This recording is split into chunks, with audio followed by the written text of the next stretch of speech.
Greetings to all of you. We have our guest, Mr. Deepak from Ramola, Miss Arushi Kataria, and Miss Aakansha Kedia. Welcome all of you. Today we will be discussing about what hope means to you and where you have experienced the helpfulness of hope in your experiences as a poet, as a lyrician, as an educationist. And let's get started with a brief introduction of all of you, Miss Deepak from Ramola. My name is Deepak Ramola. I am a wisdom historian, a poet, and an author, and most importantly, someone who believes in the possibility and potential of all people. Thank you so much, sir. Ma'am. I'm Arushi Kataria. I'm the founder of Letters to Strangers Plus India, as well as the India Ambassador and Regional Coordinator for Letters to Strangers. We're a global nonprofit that aims to destigmatize mental health, and that's the work that we've been doing. And a lot of the work that we also do is about bridging the gap between art and mental health. Apart from that, I'm a master's student at the University of Chicago, and I believe in the power of hope. Ma'am. Hi, my name is Aakansha Kedia. I'm the learning architect at Project Fuel. One thing that provides me hope is just conversations with children, and I just love having them. Thank you so much, ma'am. So let's get started with some of our questions that we prepared for you. Ma'am, you worked closely with Project Fuel and you've traveled across the world regarding the initiatives that Project Fuel is taking. What role has hope played in enlightening and envisioning Project Fuel?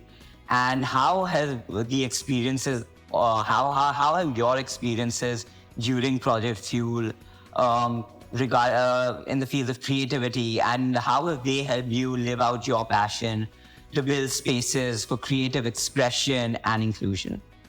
Thank you, Arhan, for that question. I think at Project Fuel, one of our core beliefs is that every life matters. And after joining the organization, I witnessed that come alive in different spaces. So from working with children in Tanzania to a room filled with educators in Helsinki, we realized there was a unifying power. And that was of wisdom and of their life experiences. So that truly brought in the inclusive spaces that I am passionate of. And the question that you raised about creative expression, I think lies again in that individual going deeper within themselves and then expressing it through various mediums. For instance, one of our projects, we documented the life lessons of children and the communities around them, and we painted them into life-size murals that became these open art galleries. And in another way, the creative expression could be through your own sketches and expressing what do you truly stand for and wish to create. And one of the things that does tie all of this together is hope, because that's what keeps the communities alive and thriving to create a better world in the future. Thank you so much, ma'am. Your work with Letters to Strangers also thoroughly relates with creative expression as a medium for inclusion, as a medium to talk about yourself, as a medium to express yourself to the world at large. So what I'd like to ask you, what role has creative expression played in Letters to Strangers, and how has hope and creative expression allowed Letters to Strangers achieve the success it has? So I think one of the things that when we talk about in Letters to Strangers is that when we're thinking about mental health, a lot of the fear that is around mental health is the fact that there are all of these voices in our heads and we can't discern which one to listen to. There's amorphous feelings, they're almost amoeba, like you can't pinpoint your finger on them. But when you put it down into either words, or a song, maybe a painting, you're giving it some sort of form. You're able to pinpoint this is exactly the problem. And when you change it from that amoeba-like structure into something concrete, you take away the power from it. And when you allow creativity as a way of doing that is extremely powerful, because anything that you create is really transient. You decide whether you want to keep it, you can destroy it, you just have it on paper and then throw it away. And I think just the power of having it down in a physical form, as well as the power to decide what you do with it, is extremely powerful. And I think once you do that and having the ability to then use letters to strangers as a medium of sharing your story with somebody else, because the way we work is you don't know the identity, so to speak, of your partner. So when you're signing up for a letter exchange, all you're doing is sharing your story with somebody. The other person has no idea if any prejudices against you. They have no idea who you are, except maybe some of your shared interests.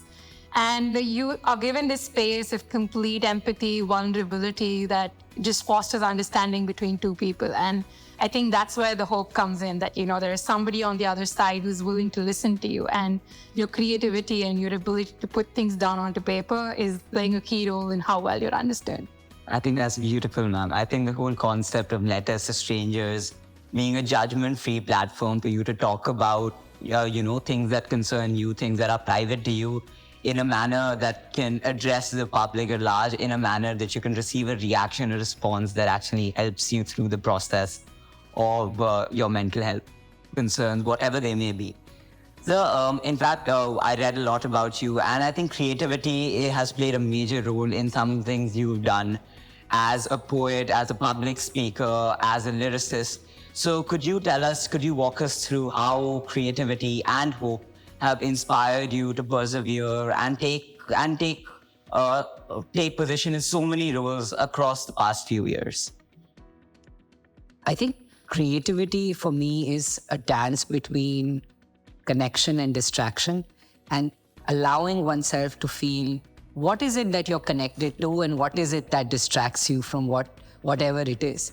And in that choreography, a lot of times you need to have faith, you need to have hope to be able to venture into. The hardest part as a storyteller, as an artist, is to stare at a blank page and put something, words, piece of music, the invention that comes out of nothingness and everything that surrounds us is creative expression. And for me, I feel like a lot of times it is giving into that hope with fact-based optimism. It's not, platonic hope or what they say, agape hope in that sense, but really fact-based optimism, what is achievable, what is accessible, and what will serve people beyond you. When I sit down to think of those things, I find the courage to speak the truth that is mine, but hopefully conveys the larger story of everybody I'm talking about. So those are the ways I feel that connection is. Right, sir. And so this wisdom, this feeling of creativity, this hope, this courage, do you think this is something that comes with experience or is something that can be instilled in young learners as well? So in many ways, Arhan, I feel like experience is not age dependent, right? Somebody who never left their village might be 80 years old, have never seen outside that geography. But if you look for a Ukrainian refugee who's only 9 years old, or a Syrian refugee who is age 7, and I've met these kids and seen that they have seen far beyond, the constraints of developmental circumstances or age. They have seen both the bits of empathy, grief, obstacles, and learned from that. I myself feel that every age has wisdom. It's only a matter of what context we are talking about. If you're talking about what is the wisdom of dealing with social media or around social media, how to navigate it, I don't think so. An 80-year-old will have a lot of wisdom around it, right?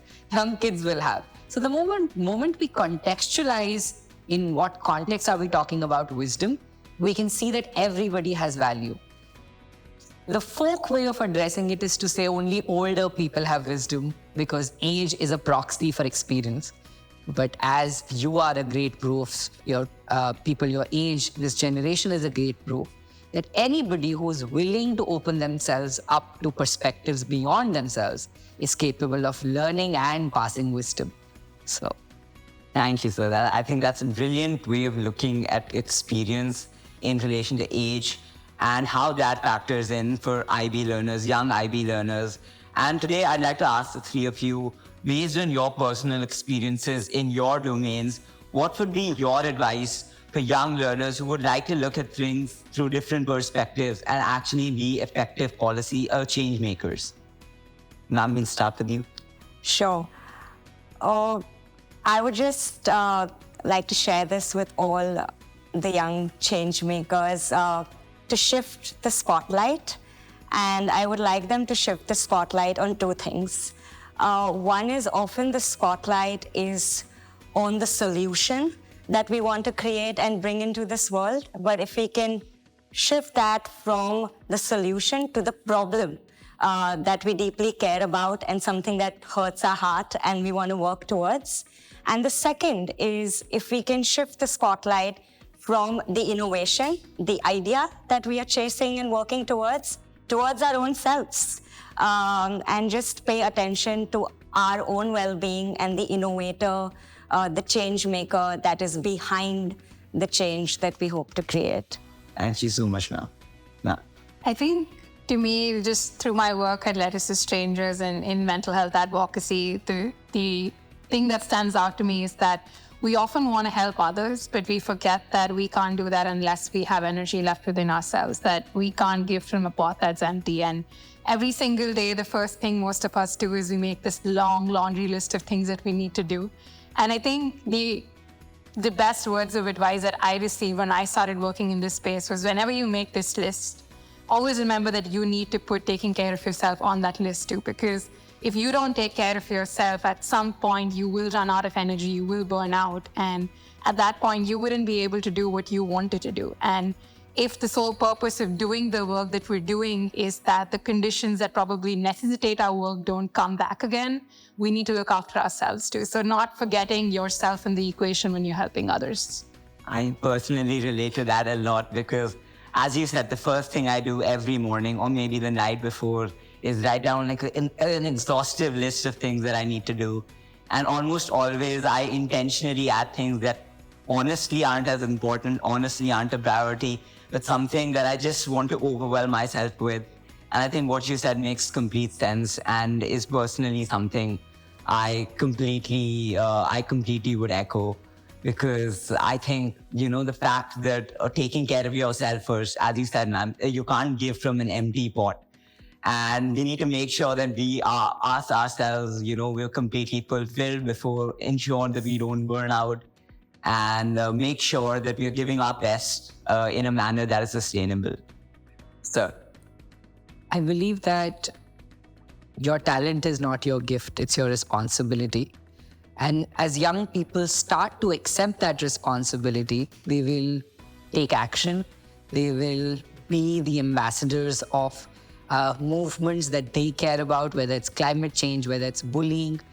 And when they act from that place of responsibility, they will also find strength to take care of themselves. Because being responsible also means factoring in what do you need in order to contribute to others. Great leaders have shown that from time, and place in history that we all have that collective power. We all have that individual strength. It is being mindful of that strength and not callous with it or careless with it. And the second thing that I feel is owning your story.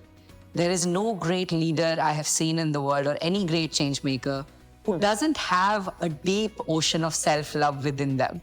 Because if you're seeking constant validation from the internet, from peers, from a social circle, that appetite will not be satiated by those people. You have to come to accept your own story and you have to own that story so that when you walk into a room where nobody aligns with what you say or sees the world in the way you see it, you still can hold on on your own and walk out with grace and humility and courage of all things. Thank you so much, sir. I think your answers have been extremely inspiring and things I can personally relate with thoroughly. And I thank you all so much for your participation in this discussion. Thank you for the questions. Thank you.